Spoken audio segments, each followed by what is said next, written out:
নমস্কাৰ আজিৰ এই ভিডিঅ'টো কেৱল ধনুৰাশিৰ জাতক জাতিকাসকলৰ বাবে প্ৰস্তুত কৰা হৈছে আজিৰ এই ভিডিঅ'টোৰ যোগেৰে আপোনালোকে জানিব পাৰিব আপোনালোকৰ জীৱনৰ বিভিন্ন ক্ষেত্ৰসমূহৰ বিষয়ে যেনে কেৰিয়াৰ ব্যৱসায় আৰ্থিক জীৱন প্ৰেম জীৱন বিবাহ স্বাস্থ্য আৰু পৰিয়ালৰ বিষয়ে বিস্তৃত তথ্য এই বৰ্ষত আপুনি জীৱনত কেনে ধৰণৰ পৰিৱৰ্তন দেখা পাব আপোনাৰ বাবে এই বৰ্ষটো শুভ নে অশুভ আপুনি বিভিন্ন সমস্যাৰ সন্মুখীন হ'ব লাগিব নেকি এই সকলোবোৰ তথ্য আজিৰ এই ভিডিঅ'টোৰ যোগেৰে জানিব পাৰিব গতিকে ভিডিঅ'টো অলপ স্কিপ নকৰাকৈ শেষলৈ চাই থাকিব বুলি আশা ৰাখিলোঁ নমস্কাৰ মই বাস্তৱনাথ স্বাগতম জনাইছোঁ আপোনালোকক ইউবি মটিভেশ্যন অসমৰ পুনৰ এটি নতুন ভিডিঅ'ৰ মাজলৈ এতিয়া আহকচোন দেৰি নকৰি আগবাঢ়ি যাওঁ ধনুৰাশিৰ জাতক জাতিকাসকলৰ বাবে আপোনালোকৰ সৈতে অৱগত কৰোঁ প্ৰথমতে আপোনালোকক ক'বলৈ লৈছোঁ ধনুৰাশিৰ জাতক জাতিকাসকলৰ কেৰিয়াৰৰ বিষয়ে 2025 সুন্দৰকৈ ভৱিষ্যতবাণী কৰিছে যে 2025 বৰ্ষৰ ফেব্ৰুৱাৰী মাহ পৰ্যন্ত সময়খিনিত ধনুৰাশিৰ জাতকসকলে কেৰিয়াৰৰ ক্ষেত্ৰত অপৰিসীম সফলতা প্ৰাপ্ত কৰিব কাৰণ শনি গ্ৰহ আপোনাৰ তৃতীয় ঘৰত স্থিত হ'ব অৱশ্যে মাৰ্চ মাহত শেষ হ'বলগীয়া শনি পৰিবহণ আপোনাৰ চতুৰ্থ গৃহত হ'ব আৰু এই গ্ৰহৰ এই স্থিতিয়ে ঢেয়া নিৰ্মাণ কৰিব এনে পৰিস্থিতিত আপোনাৰ কেৰিয়াৰত বাধা আৰু সমস্যা উৎপন্ন হ'ব পাৰে আশংকা কৰা হৈছে যে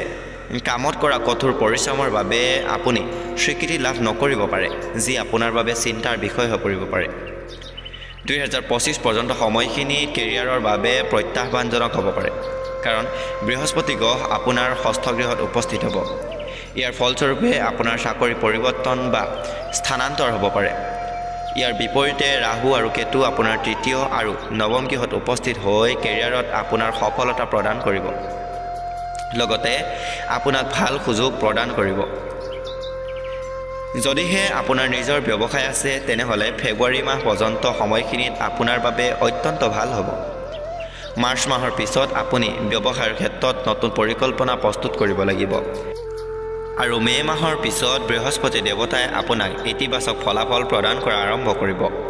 এইবাৰ আপোনালোকক কম ধনুৰাশিৰ আৰ্থিক জীৱনৰ বিষয়ে ধনুৰাশিৰ বাৰ্ষিক ৰাশিফল 2025 অনুসৰি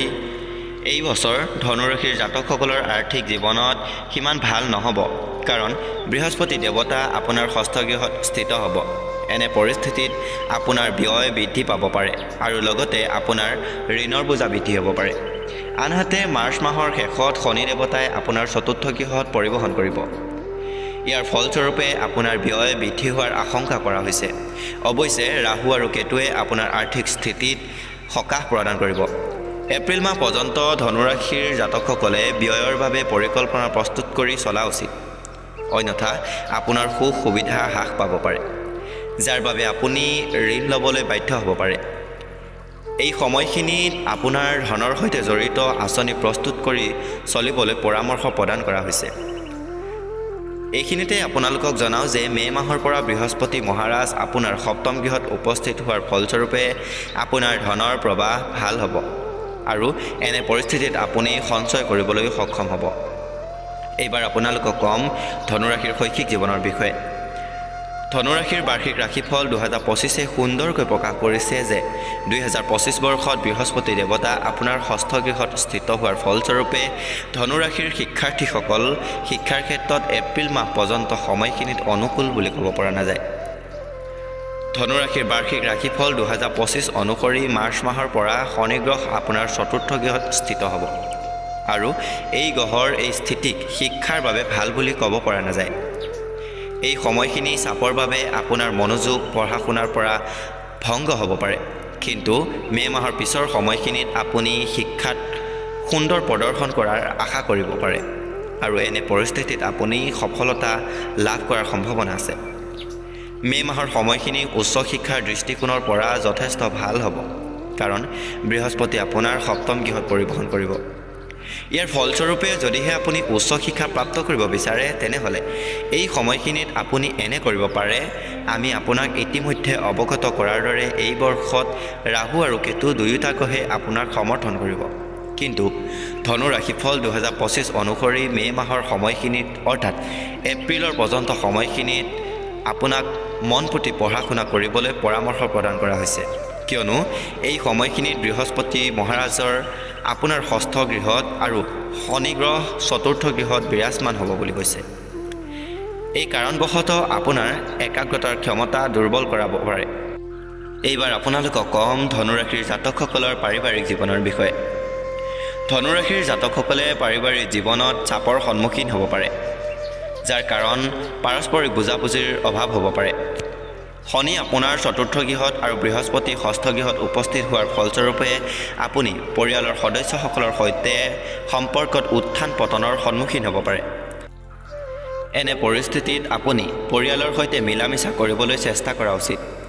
এনেদৰে ৰাহু আৰু কেতু আপোনাৰ তৃতীয় গৃহ আৰু নৱম গৃহত স্থিত হৈ ঘৰ পৰিয়ালত সৌহাৰ্দ্য বৰ্তাই ৰাখিব। যদিহে আপুনি পাৰিবাৰিক জীৱনত ইতিবাচক ফল লাভ কৰিব বিচাৰে, তেনেহ'লে ইয়াৰ বাবে আপুনি মে' মাহ পৰ্যন্ত অপেক্ষা কৰিব লাগিব, কাৰণ বৃহস্পতি দেৱতা আপোনাৰ সপ্তম গৃহত স্থিত হ'ব। এইবাৰ আপোনালোকক কম ধনুৰাশিৰ জাতক জাতিকাসকলৰ প্ৰেম আৰু বৈবাহিক জীৱনৰ বিষয়ে। ধনুৰাশিৰ জাতকসকল প্ৰেম আৰু বৈবাহিক জীৱনৰ মধ্যমীয়া হৈ থকাৰ সম্ভাৱনা আছে এইবাৰ, কিয়নো বৃহস্পতি গ্ৰহ আপোনাৰ ষষ্ঠ গৃহত স্থিত হ'ব। লগতে মাৰ্চ মাহৰ পৰা শনিয়ে আপোনাৰ চতুৰ্থ গৃহত প্ৰৱেশ কৰিব। এনে পৰিস্থিতিত আপুনি প্ৰেম আৰু বৈবাহিক জীৱনত আৱেগিক উত্থান পতনৰ সন্মুখীন হ'ব পাৰে। ধনুৰাশিৰ জাতকসকলৰ শুক্ৰ গ্ৰহে 29 জুনৰ পৰা 26 জুলাই আৰু 2 নৱেম্বৰৰ পৰা 26 নৱেম্বৰৰ সময়ছোৱাত উত্তম ফল প্ৰদান কৰিব, আৰু ইয়াৰ ফলস্বৰূপে এই সময়খিনিক প্ৰেম আৰু বৈবাহিক জীৱনৰ বাবে উত্তম বুলি ক'ব পৰা যায়। ধনুৰাশিফল 2025 অনুসৰি এপ্ৰিলৰ পৰ্যন্ত সময়খিনিত বৃহস্পতি গ্ৰহ আপোনাৰ ষষ্ঠ গৃহত বিৰাজমান হ'ব, যি আপোনাৰ প্ৰেম জীৱনত সমস্যাৰ সৃষ্টি কৰিব পাৰে। শনি চতুৰ্থ গৃহত স্থিত হোৱাৰ ফলস্বৰূপে আপোনাৰ মনত সম্পৰ্কৰ প্ৰতি অৰুচি ভাৱ জাগ্ৰত হ'ব পাৰে। মে' মাহত হ'বলগীয়া বৃহস্পতি গ্ৰহৰ পৰিবহণে আপোনাৰ সপ্তম গৃহত হ'ব, আৰু ইয়াৰ ফলস্বৰূপে জাতকসকলক নতুন সম্পৰ্কত সোমাব পাৰে। লগতে বিবাহৰো প্ৰবল যোগ আছে। এই গৃহত স্থিত বৃহস্পতি গ্ৰহে আপোনাৰ প্ৰেম জীৱনত আৰু বিবাহ বন্ধনত বান্ধ খোৱাৰ আশাক উজ্জীৱিত কৰি ৰাখিব। যিসকল জাতকে এপ্ৰিলৰ পূৰ্বে বিয়াত বহাৰ কথা ভাবিছে, তেওঁলোকৰ সম্পৰ্কত প্ৰেম আৰু আকৰ্ষণ সজীৱ হৈ থাকিব।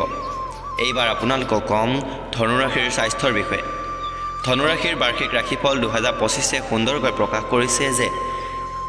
2025 বৰ্ষত যেতিয়া শনি গ্ৰহ আপোনাৰ চতুৰ্থ গৃহত আৰু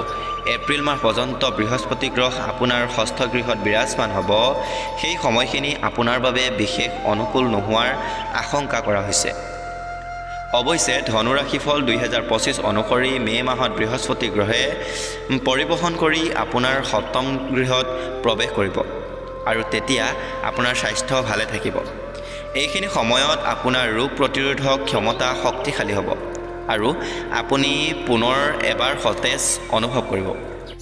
প্ৰিয় দৰ্শক, আজিৰ ভিডিঅ'টো ইমানেই আছিল। ভিডিঅ'টো চাই কেনে পালে কমেণ্ট এটা কৰি জনাবলৈ একেবাৰে নাপাহৰিব। যদি ভাল লাগিল তেন্তে লাইক এটা কৰি বন্ধুবৰ্গৰ লগত শ্বেয়াৰ কৰি দিব, আৰু এনেধৰণৰ ভিডিঅ'সমূহ আগলৈ পাই থাকিবৰ বাবে আমাৰ চেনেলটি ছাবস্ক্ৰাইব কৰি কাষতে থকা বেল আইকনটি প্ৰেছ কৰি দিব, যাতে আমি দিয়া এনেধৰণৰ ভিডিঅ'সমূহ আপোনালোকে সকলোতকৈ আগেয়ে উপভোগ কৰিব পাৰে। ধন্যবাদ। হাঁহি থাকক, সুখত থাকক।